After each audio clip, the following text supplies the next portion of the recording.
Yo, what's up guys? Back again with me, Koko Jojo. Kali ini gue pengen ngebahas sebuah device yang jadi daily driver buat mobil gue. Dan device ini merupakan barang yang gue beli buat ngegantiin Xiaomi A500 yang sempat gue review beberapa minggu sebelumnya. Dan langsung aja ini dia, Asdom PG16S. Oke, jadi Asdom PG16S ini merupakan seperangkat dashcam yang kegabung dengan satu layar gede, yang ini mungkin bisa jadi kaca spion tengah, tapi ya ini layar gitu ya. Dan untuk harga sendiri ini dibanderol mulai dari harga yang paling standarnya ada di 1,5 sampai dengan varian yang paling lengkapnya ada di 1,8 jutaan. Dan untuk link pembelian juga udah gue taruh di kolom deskripsi di bawah, jadi kalau pengen check out langsung aja tinggal choose check out. Dan seperti biasa, jangan lupa juga untuk selalu dukung Koko Jojo. Caranya gimana? Dengan klik tombol like dan juga klik tombol subscribe-nya, serta share bila video ini bermanfaat. Dan langsung aja sekarang kita mulai ngebahas mengenai desain dari Asdom PG16S ini.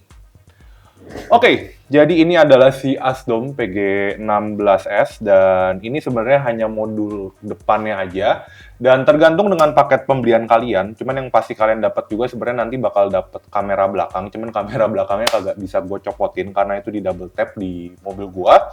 Jadi agak susah buat gue copotinnya. Terus sebenarnya gue beli yang varian yang dapat modul GPS ya. Jadi yang dapat modul GPS itu juga modul GPS-nya di 3M di mobil gua. Dan sebenarnya ada satu lagi varian yang 24 hour, itu kayaknya yang ada parking surveillance-nya. Cuman nanti gua nggak beli itu karena ya nanti bakal gua jelasin di belakang. Oke, ini jadi untuk modulnya sendiri, ini adalah modul kaca tengah sekaligus kamera depan. Ini untuk bagian depannya ini ada secara desain, ini kayak semi-semi kelihatan bezel-less. Cuman sebenarnya kalau dilihat dari dekat, gue nggak tahu di kamera kelihatan atau enggak. Ini sebenarnya bezelnya lumayan tebel nih, jadi nggak bener-bener full segini, satu full gini ya. Cuman dia cuman sebagian aja, kayak gitu. Nah, ini kita lihat di bagian atas. Bagian atas ini ada beberapa slot. Yang pertama mulai dari USB. Terus ini AV ini buat kamera belakang. USB ini nanti buat power ya. Ini buat kamera belakang. Ini buat memory card-nya kalian. Dan ini buat nyolokin modul GPS. Nah, yang AV ini sih bentuknya agak mirip kayak 3.5 mm headphone jack. Cuman ukurannya kayaknya lebih kecil. Kayaknya yang 3,5 nih yang si GPS ini. Seperti itu. Nah, terus lanjut ke bagian belakang. Bagian belakangnya ini keren banget sih menurut gua. Di sini ada beberapa kayak lobang-lobang kecil gitu yang nggak terlalu kelihatan. Terus di sini kayak ada pola X gitu. Terus di sini juga dikasih rubber fit, bukan rubber fit sih ya. Pokoknya kayak dikasih rubber, jadi pas lagi kalian pasang ke modul, bukan ke modul sih, ke spion tengah, dia tuh nggak bakal bikin spion tengah kalian baret, kayak gitu. Nah, di sini juga ada bagian tulisan tombol reset nih, gua nggak tahu kelihatan atau nggak di kamera. Ini mestinya sih dicolok ya, jadi pas lagi nanti dicolok, ya nanti dia bakal ngereset si modul kaca spion ini.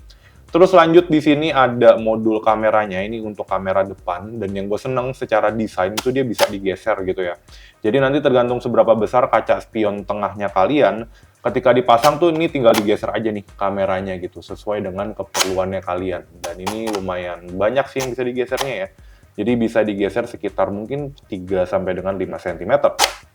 Terus lanjut ke bagian sebelah kiri. Sebelah kiri juga nggak ada apa-apa, dan di bagian sebelah kanan ini juga nggak ada apa-apa. Lanjut ke bagian bawah. Bagian bawah ini ada tulisan mic. Ini mic-nya ini sih kayaknya masih ya lubang mic-nya. Dan di sini ada tombol power gitu ya, jadi nanti bisa dipakai buat nyalain atau matiin si dashcam kalian ini. Oke, sekarang gue bakal lanjut ngebahas mengenai build quality dari dashcam ini. Secara build quality, dashcam dari Asdom PG16S ini menurut gua build quality-nya di harga 1,6 jutaan terbilang biasa aja sampai ya agak sedikit kurang atau minim gitu. Karena pas lagi gua pakai atau gua pegang, dia kelihatan kokoh, cuman kayak secara build quality belakang nih kalau dilihat, secara build quality plastiknya di belakang sini nih gue berasa kayak agak berasa cheap atau agak murah aja plastiknya, nggak tahu kenapa. Cuman ya bahan plastik ini kan nggak bakal terlalu kelihatan, cuman ya perlu gua mention. Kayak di sini nih sebenarnya secara potongannya nih kayak agak kurang rapi, gua nggak tahu kelihatan atau nggak di kamera ya. Gitu. Jadi ya secara build quality sih menurut gua kokoh, cuman kayak bahan yang dipakai nih agak berasa sedikit murah sih menurut gua. Oke, sekarang gue bakal lanjut ngebahas mengenai hal-hal yang gue suka dari Asdom PG16S ini. Pertama-tama, hal yang menjadi pencetus ketika gue ganti ke Asdom PG16S ini dari 70 My A500 adalah ukuran layar yang lebih besar sehingga dia bisa dipakai menjadi kaca spion tengah. Nah, ukuran layar yang besar ini benar-benar ngebantu banget. Jadi kalau misalkan ya kalian lagi naik mobil terus ya di row depan kan duduk 2 orang, row belakang duduk 3 orang, kadang kaca spion tengahnya suka nggak kelihatan ke bagian paling belakang ya. Sehingga cara paling gampangnya adalah kalian pakai kamera, terus kalian munculin ke kaca spion tengah ini. Dan itu sangat ngebantu gue banget ketika gue lagi di jalan, jadi ya gue bisa langsung tetap kelihatan sampai ke bagian belakang, walaupun di bagian row tengah ataupun row belakang gue itu ada orang. Terus hal kedua yang gue seneng juga, di sini dia udah support touchscreen untuk pengoperasiannya. Jadi kalau kita lihat di sini, sebenarnya si Asdom PG16S ini cuma punya satu button. Nah, di sini kalau dilihat buttonnya tuh cuma button tombol power ini aja, nggak ada button yang lainnya. Jadi sisanya itu kalian operasikan dengan cara touchscreen di bagian layarnya. Dan untuk pengaturan yang ada di layar ini lumayan banyak juga ya, dan nanti ya bakal gue kasih lihat dalam bentuk stock shot ya, karena ternyata pas gue colokin pakai kabel power di rumah gue, dia nggak nyala. Gue nggak tahu mungkin kabel yang rusak atau gimana.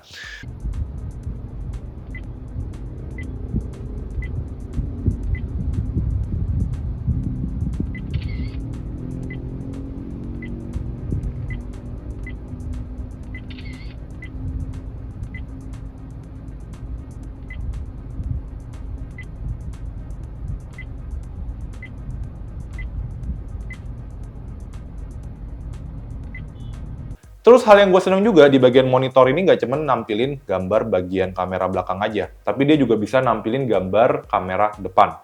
Nah, yang gue suka juga di sini tuh dia ada view-nya tuh bagian kamera depan only, terus bagian depan belakang, terus yang terakhir kamera bagian belakang only gitu. Jadi ya bisa dipilih sesuai dengan sesuai dengan selera kalian pengen nampilin yang mana. Cuman untuk kalau nampilin satu view kayak kamera depan atau kamera belakang tuh dia kayak agak kepotongnya lumayan banyak ya. Karena dia kan nge-recordnya aspek rasio 16:9. Jadi dengan ukuran layar yang segini tuh dia nggak bisa nampilin semua kontennya. Cuman pada saat di jalan ya menurut gue udah lumayan ngebantu banget. Karena ya bisa ngebantu gue ketika gue mau lihat kamera depan ataupun kamera belakangnya. Seperti itu. Hal lain yang gue seneng walaupun ya di sini kameranya ada dua, dia tuh juga tetap nge-record dua-duanya kameranya. Either kamera depan dan juga kamera belakang. Jadi dia nggak cuma nge-record satu kamera aja, tapi dua-duanya pun di-record. Nah, cuman kalau kayak gini, kalian perlu memory card yang kecepatan write-nya itu lebih cepat ya, dibandingkan dengan mungkin dashcam yang pakai satu cam aja gitu. Jadi kemarin tuh di dashcam lama gua sempet pakainya tuh SanDisk Ultra kalau nggak salah. Dan itu nggak kuat, akhirnya gue mesti upgrade memory card-nya pakai yang lebih cepet gitu. Nah, itu sebenarnya ya kayak tambahan cost lah kalau misalkan dulu kalian nggak invest terlalu banyak di bagian memory card-nya. Dan memory card-nya ini dia pakai micro SD, kayak gitu. Oke, terus hal selanjutnya yang gue seneng juga di sini dia ngecatet GPS tempat koordinat ya posisi terakhir gue berada atau ya posisi rekamannya ada di mana gitu ya. Dan untuk pemasangannya juga cukup simpel, tinggal colok aja modul GPS yang ada di paket pembelian ya. Cuman mungkin kalau kalian beli yang paket yang vanilla, yang paling standar ya itu nggak ada modul GPS-nya lagi sih. Jadi kalian harus beli modul GPS-nya lagi. Kira-kira seperti itu. Sekarang gue bakal lanjut ke hal-hal yang mungkin bisa dibilang gue kurang suka dari si Asdom PG16S ini. Hal pertama yang gue kurang suka adalah dia nggak ada apps ya. Jadi ya kalau dulu gue pakai 70 My, itu kan dia ada apps nih pas misalkan gue mau mengoperasikan si dashcam-nya itu tinggal gue buka aja di HP gue. Misalkan gue mau copy juga tinggal gue buka aja. Nah, di Asdom PG16S ini dia nggak ada aplikasinya. Jadi kalau misalkan kalian pengen buka si filenya itu, ya kalian harus ngeplay di dashcam-nya, ataupun kalian copy memory card-nya ke laptop kalian. Kira-kira seperti itu. Jadi agak ribet sih buat ngopi filenya. Terus juga di sini hal yang mungkin bisa dibilang kekurangannya adalah dia itu untuk make parking surveillance yang record 24 hour itu dia harus beli yang paket paling lengkapnya. Cuman ketika gua baca itu dia kayak parking surveillance modulnya itu mesti kayak hardwiring ke aki, which is menurut gua tuh agak sedikit repot ya. Koreksi gua kalau salah di kolom komentar aja. Cuman ya gimana ya, kayak di 70 Mi itu ya parking surveillance-nya tuh langsung nyala gitu ya. Jadi gua nggak perlu nyolok ke aki. Mungkin karena di 70 Mi A500 itu ada baterainya, dan di sini gue curiga sih nggak ada baterainya gitu. Jadi ketika dia mau nyalain parking surveillance, itu kalian kudu wajib colokin ke aki, which is menurut gue agak sedikit repot sih, kayak gitu. Terus hal selanjutnya yang gue kurang suka sebenarnya ketika misalkan kalian beli paket dashcam ini, itu dia pas lagi benar-benar kalian pasang terus kalian cobain, menurut gua kualitas kamera belakangnya tuh agak kurang ya dibandingkan dengan kamera depannya. Kamera depannya sih gua nggak ada komplain ya, dan itu benar-benar gambarnya jelas banget. Untuk kualitas warna gua nggak terlalu isu lah, mau warnanya agak kehijauan kayak atau warnanya agak keunguan, itu nggak masalah karena emang fungsinya kan emang cuma buat nge-record doang. Nah untuk kamera belakang yang menurut gua tuh dia gambarnya tuh kayak kurang gitu ya, mungkin gara-gara ya resolusi rekamannya itu kan 1080, terus dia cuma dipotong bagian tengahnya doang, jadi nggak terlalu bagus-bagus banget kualitas rekamannya. Terus ya gambarnya tuh gue berasa kayak nggak terlalu saturated, dan juga kayak detailnya tuh kurang ketutupan sama noise. Nah itu paling berasa banget kalau lagi pas malam hari gitu, jadi kayak mungkin kalau kalian itu tipikal yang perlu ngelihat belakangnya jelas, ya mungkin akan agak sedikit terganggu dengan kamera belakangnya. Kira-kira seperti itu. Oke, terus lanjut, satu lagi kekurangan terakhir yang paling ya agak membuat gua kangen sama apa ya, sama A500 gua, 70 Mi, yaitu kayak angle perekamannya menurut gua agak terlalu ketat ya. Jadi pas lagi gua rekam nih, kamera depan ini ngerekam, itu kayak angle-nya tuh di bagian, ya ini kan kalau gua taruh kayak gini, si kamera ini kan akan agak condong ke bagian kiri mobil gua. Nah, bagian kirinya sih ketangkep jelas, cuman kayak di bagian kanannya tuh sudut pandangnya tuh kayak agak kepotong gitu. Jadi kayak pas lagi nge-record bagian kanannya tuh kurang jelas sih. Menurut gua seperti itu.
Oke, in conclusion pendapat gue mengenai si Asdom PG16S ini seperti apa, menurut gue ya ini bisa jadi salah satu pilihan kamera dashcam yang udah support ada spion tengahnya dengan harga yang cukup budget, karena gue belum ketemu lagi sih harga yang cukup budget dibandingkan dengan dashcam ini.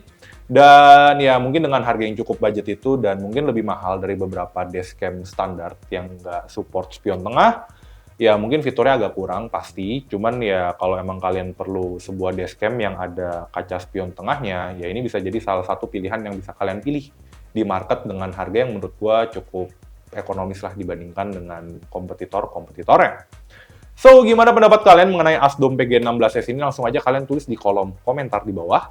Dan jangan lupa juga untuk selalu dukung Koko Jojo. Cara gimana dengan klik tombol like dan juga klik tombol subscribe-nya. Serta share bila video ini bermanfaat ke teman-teman kalian.